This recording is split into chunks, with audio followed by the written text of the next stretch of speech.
Deborah is a manager in a large company. Her team members enjoy working with her. She's always willing to listen to their problems, even if she doesn't have a ready solution. She stays calm and focused on the team's goals, even under pressure. And because she's sensitive to how her employees feel and adapts accordingly, she's easy to get along with. Marion is a manager in the same company. She's respected for her brilliance and technical knowledge. However, her team finds her brusque and imperious. She has a habit of acting like a drill sergeant, demanding that her team members obey orders quickly, and she's prone to losing her temper. The result is, when given a choice, most team members prefer working with Deborah to working with Marion. Intelligence is the capacity to reason about information. In the case of emotional intelligence, it's the capacity to reason about emotions and to use the information they provide. The reason most employees prefer interacting with Deborah is that she displays high emotional awareness. Marion may have a higher IQ, but her emotional intelligence quotient, or EQ, is low, and this affects her ability to interact with others. If you have a high EQ, it means you possess a number of skills and abilities. You maintain an awareness of your own emotions and those of others, manage these emotions effectively, and communicate well. You also maintain positive relationships, can motivate yourself, use your intuition, and demonstrate integrity. Select each skill or ability to learn more about how it contributes to emotional intelligence.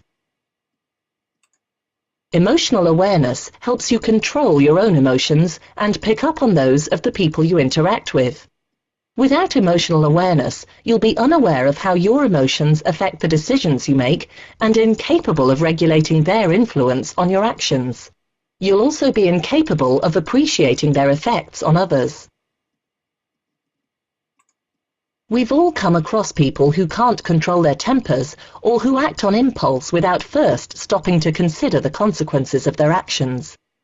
These people don't know how to control their emotions, and so instead are controlled by them. Without emotional control, you can't manage stress effectively, think clearly, or communicate effectively. This can negatively affect all areas of your life. People with high EQs are good communicators because they pick up on the non-verbal signals others communicate and understand the effects emotions can have.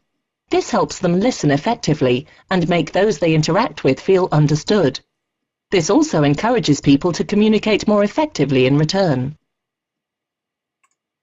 You can't understand the emotions of others unless you understand your own and how they affect both you and the people around you. Showing people you understand their feelings and needs makes them more likely to cooperate with you and encourages them to deal with you more openly. This is important in building strong relationships, personally and in work environments. If you have a high EQ, you recognize your emotions and can channel them productively. They can motivate you to take action, so you don't rely only on external factors to inspire you. For example, harnessing a desire to be a leader could encourage you to take more responsibility at work or start a volunteer group to help the less fortunate. People with high EQs know when to delay judgment and when to go with their gut feelings. In the business world, the role of intuition in decision-making is underplayed. But being able to act quickly or decisively, especially when there's not a lot of data to support a decision, often depends on intuition. Strong relationships depend on trust, and demonstrating integrity is an important way to build that trust. If people know they can trust you, they'll feel free to interact with you openly and honestly. Another aspect of behaving with integrity is recognizing and respecting the feelings and needs of others. This doesn't come easy if you have a low EQ.